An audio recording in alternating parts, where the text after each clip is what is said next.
السلام علیکم ورحمۃ اللہ وبرکاتہ۔ الحمد للہ رب العالمین والعاقبۃ للمتقین والصلاة والسلام على اشرف الانبیاء والمرسلین نبینا محمد وعلى آلہ وصحبہ اجمعین ومن تبعهم بإحسان إلى يوم الدين أما بعد، فقال النبي صلى الله عليه وسلم: فعليكم بسنتي وسنة الخلفاء الراشدين المهديين، تمسكوا بها وعضوا عليها بالنواجذ، وإياكم ومحدثات الأمور، فإن كل محدثة بدعة وكل بدعة ضلالة۔ بھی آپ کے سامنے ایک لمبی روایت کا آخری حصہ پڑھا گیا ہے۔ مسند احمد کی، سنن ابو داؤد اور ترمذی اور ابن ماجہ کی صحیح روایت ہے۔ اللہ کے نبی صلی اللہ علیہ وسلم اپنی امتیوں کو نصیحت کر رہے ہیں، وصیت کر رہے ہیں، سمجھا رہے ہیں۔ کہا: فعلیکم بسنتی وسنت الخلفاء الراشدین المہدیین، تم میری سنت کو اور صحابہ کے منہج کو مضبوطی سے پکڑ لینا۔ تمہارے اوپر ضروری ہے کہ تم میری سنت کو اور صحابہ کرام خلفائے راشدین کے منہج کو اور ان کے طریقے کو پکڑ لو، اس پر چلو، ان کی تابع داری کرو۔ تمسکوا بہا وعضوا علیہا بالنواجذ، آپ نے آگے فرمایا، کہا بہت مضبوطی سے اس کو پکڑو، داڑھ کے دانت سے جکڑ لو، ان نوکیلے جو دانت ہیں نوکیلے، اس سے جکڑ لو، پکڑ لو، اچھی طریقے سے تھام لو، کیونکہ یہی صحابہ کا منہج اور رسول کی سنت ہدایت کی ضمانت ہے۔ اگر آدمی کو ہدایت چاہیے، دنیا و آخرت کی سعادت چاہیے، جنت چاہیے، تو یہی راستہ ہے کہ آدمی نبی کریم صلی اللہ علیہ وسلم کے طریقے کی تابعداری کرے اور یہ دیکھے کہ صحابہ کرام اور خلفائے راشدین کا منہج کیا ہے، صحابہ کیسے کرتے تھے، صحابہ کی زندگی کیا تھی۔ اللہ کے نبی صلی اللہ علیہ وسلم نے پہلی نصیحت یہ کی کہ تم میری سنت پر مضبوطی سے تھامے رہنا، میری سنت پر چلنا، صحابہ کے منہج پر چلنا۔ اور دوسری نصیحت یہ کی، ڈرایا، کہا وَإِيَّاكُمْ وَمُحْدَثَاتِ الْأُمُورِ، تم لوگ دین میں نئے نئے کاموں کو ایجاد کرنے سے بچو۔ دین میں نیا کام، بھئی دین اللہ کا ہے، شریعت اللہ کے رسول نے پہنچائی ہے، اس میں ہمیں کیا حق پہنچتا ہے کہ ہم اس میں کچھ کم زیادہ کریں، اس میں گھٹائے بڑھائے، ہماری کیا حیثیت ہے، ہم کون ہوتے ہیں؟ اللہ کا دین ہے، اللہ کا قانون ہے، اس میں تو رد و بدل کرنا بہت بڑی گستاخی ہے، بہت بڑا جرم ہے۔ کہا دین میں نئے کام کو ایجاد کرنے سے بچنا، بدعتوں سے دور رہنا۔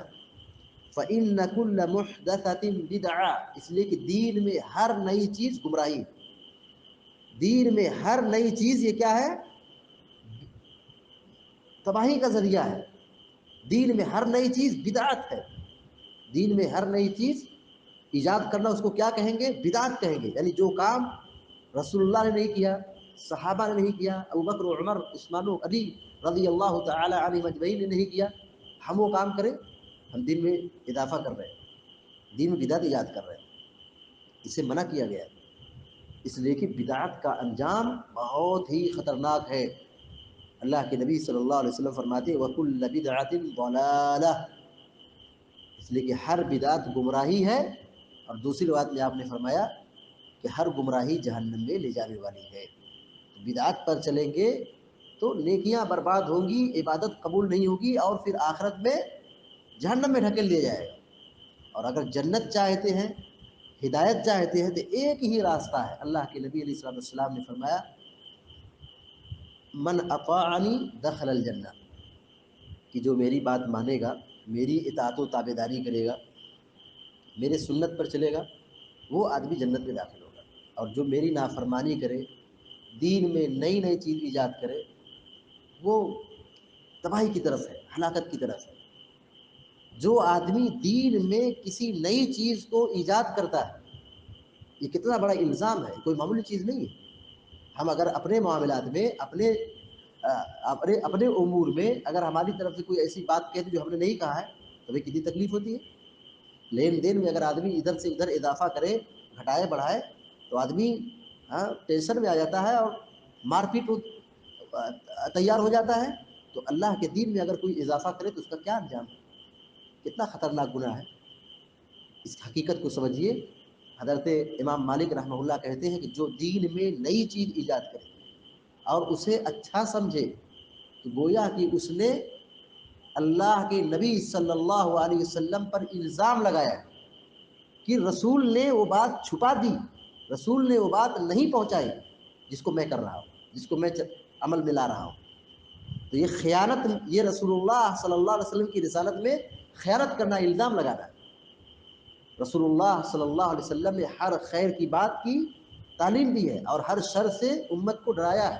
نبی صلی اللہ علیہ وسلم دنیا سے رخصت ہوئے، آپ کی وفات ہوئی، آپ صلی اللہ علیہ وسلم نے دین اور شریعت کی ساری باتوں کو سکھا دیا، بتا دیا، پہنچا دیا۔ کوئی چیز ڈھکی چھپی نہیں ہے، ساری چیزیں شریعت میں واضح ہے، ڈکلیئر ہے، کنفرم ہے۔ اس میں نہ کچھ بڑھانے کی ضرورت ہے، نہ کچھ گھٹانے کی ضرورت ہے۔ یہ اللہ کے رسول صلی اللہ علیہ وسلم کی وصیت تھی کہ تم میرے طریقے پر چلنا، صحابہ کے منہج پر چلنا، اور دین میں نئی نئی چیز کا ایجاد کرنے سے بچتے رہنا۔ دیکھیے بھی ایک دو روز میں 12 ربیع الاول کا جشن منایا جائے گا۔ اس کو لوگوں نے اتنا پرموٹ کیا ہے، اتنا اس کو پھیلایا ہے، بڑھایا ہے، اتنا غلو کیا ہے۔ سوال یہ ہے کہ کیا رسول اللہ صلی اللہ علیہ وسلم کے زمانے میں بھی یہ 12 ربیع الاول آیا تھا؟ جس طرح آج سڑکوں پہ نکل کر کے چراغاں کر رہے ہیں، ناچ رہے ہیں، گا رہے ہیں، ڈی جے بجا رہے ہیں، خرافات کر رہے ہیں، راستہ روک رہے ہیں، گھروں کو رنگ و روشن کر رہے ہیں، تو کیا یہ سب خوشی کے نام پر جو کیک کاٹ رہے ہیں، کھلا رہے ہیں، کھانا کھلا رہے ہیں، کیا رسول اللہ صلی اللہ علیہ وسلم نے کہا تھا کہ تم میرا تاریخ پیدائش کا جشن منانا، تاریخ کا جشن منانا؟ نبی نے کہا تھا؟ نہیں کیا تھا۔ 23 سالہ نبوت کی زندگی میں اللہ کے رسول صلی اللہ علیہ وسلم نے کبھی نہیں کہا۔ ابو بکر و عمر، عثمان و علی، خلفائے راشدین میں سے ان کی زندگیوں میں دسیوں بار یہ آیا، انہوں نے کبھی نہیں منایا۔ امام ابو حنیفہ رحمۃ اللہ علیہ، امام شافعی رحمۃ اللہ علیہ، امام احمد بن حنبل رحمۃ اللہ علیہ، امام مالک رحمۃ اللہ علیہ، امام شافعی رحمۃ اللہ علیہ، یہ بڑے بڑے علم حدیث کے اور فقہ کے امام تھے، انہوں نے نہیں منایا، امامان دین نے نہیں منایا۔ لیکن لوگ آج اس کو اتنا بڑھا چڑھا کے پیش کرتے کہ جو منائے وہی رسول کا محب ہے، شیدائی ہے، رسول سے محبت کرنے والا ہے، اور جو نہ منائے وہ ابلیس ہے، خبیث ہے، وہابی ہے، لہابی ہے، نعوذ باللہ والعیاذ باللہ۔ اللہ کے نبی صلی اللہ علیہ وسلم کے زمانے میں ایسا کچھ نہیں ہوا، صحابہ کے دور میں ایسا کچھ نہیں ہوا، تابعین کے زمانے میں ایسا کچھ نہیں ہوا، سلف صالحین کے زمانے میں ایسا کچھ بھی نہیں ہوا۔ شیعوں نے ایجاد کیا ہے، شیعوں نے اس کو اپنی طرف سے محبت رسول کے نام پر یہ فتنہ برپا کیا، عید میلاد کا فتنہ برپا کیا، اور یہ غیروں سے آئی تھی، یہود و نصارہ سے آئی تھی، کیونکہ عیسائی اپنے نبی کی تاریخ پیدائش کا جشن مناتے ہیں۔ 25 دسمبر کو وہ سب سے بڑا دن مانتے ہیں، اس دن وہ خوشیاں مناتے ہیں۔ یہ عیسائیوں سے ہمارے سماج میں، ہمارے معاشرے میں اور سنی بھائیوں میں یہ چیز کیا ہے، آ رہی، بہت افسوس کا مقام ہے۔ اور اسی پر حد نہیں کہ جو منائے وہی مسلمان ہے، جو نہ منائے وہ کیا ہے، اسلام سے خارج ہے۔ تو سوال ہے کیا ابوبکر صدیق رضی اللہ تعالیٰ عنہ نہیں مناتے تھے؟ کیا وہ بھی صحابہ اکرام نہیں مناتے تھے؟ حضرت عائشہ صدیقہ رضی اللہ تعالیٰ عنہ پیارے نبی صلی اللہ علیہ وسلم سب سے زیادہ محبت کرتی تھی۔ حضرت عائشہ صدیقہ رضی اللہ تعالیٰ عنہ اللہ کے نبی سے سب سے زیادہ محبت کرتی تھی، مگر کیا انہوں نے نہیں منایا؟ تو کیا ان کے اندر محبت رسول نہیں تھا؟ ابوبکر اللہ کے رسول کی نگاہ میں سب سے چہیتے تھے، ابوبکر صدیق رضی اللہ تعالیٰ عنہ نے نہیں منایا۔ چیلنج ہے، کوئی ثبوت پیش نہیں کر سکتا ہے۔ کوئی ایک حدیث بھی کوئی نہیں لا سکتا ہے، تو کیا وہ رسول سے محبت نہیں کرتے تھے؟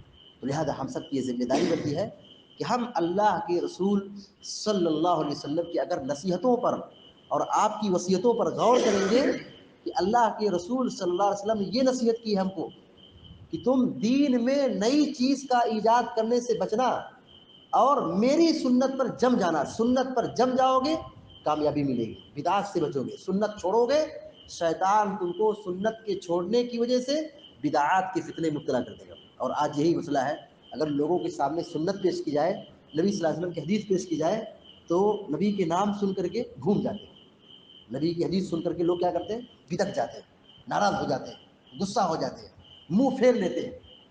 جب سنت کو ان لوگوں نے چھوڑ دیا، سنت کی عظمت اور سنت کی محبت ختم ہو گئی، شیطان نے ان کو بدعات کی تباہی میں، بدعات کی گمراہی میں لا کر کے چاروں طرف سے جکڑ دیا ہے۔ اب اس سے نکلنا چاہے تو شیطان نے ایسا جکڑا ہے، بہت کم لوگوں کی توفیق ملتی ہے۔ اللہ تعالی ہم سب کی حفاظت فرمائے۔ ہم سب کی یہ ذمہ داری بنتی ہے کہ ہم سنت کو پھیلانے والے بنیں، سنت کو بتانے والے بنیں، سنت کی تبلیغ کرنے والے بنیں۔ وہ کام ہم قطعاً نہ کریں جو رسول اللہ صلی اللہ علیہ وسلم نہ کیا ہو، جو صحابہ نے نہ کیا ہو۔ صحابہ کے منہج پر ہم چلیں گے، نبی علیہ الصلوۃ والسلام کی سنت کی پیروی کریں گے، اسی میں ہمارے لیے دنیا و آخرت کی سعادت، کامیابی اور جنت ہے۔ رسول کی سنت کو چھوڑیں گے، نبی علیہ الصلوۃ والسلام کی تعلیم کو چھوڑیں گے تو ہم دنیا میں بھی برباد ہوں گے، مارے جائیں گے، کاٹے جائیں گے، پیٹے جائیں گے، ذلیل ہوں گے، بدنام ہوں گے، مرنے کے بعد آخرت بھی تباہی اور بربادی ہوگی۔ اللہ تعالی ہم سب کی حفاظت فرمائے اور ہم سب کو جہنم کی آگ سے بچائے، ہر قسم کی بدعات اور خرافات سے بچائے۔ پیارے نبی جناب محمد رسول اللہ صلی اللہ علیہ وسلم کی سنتوں پر عمل کی ہم سب کو توفیق عطا فرمائے، آمین یا رب العالمین۔ وصلی اللہ علی نبینا محمد وسلم تسلیما کثیرا۔ السلام علیکم ورحمۃ اللہ وبرکاتہ۔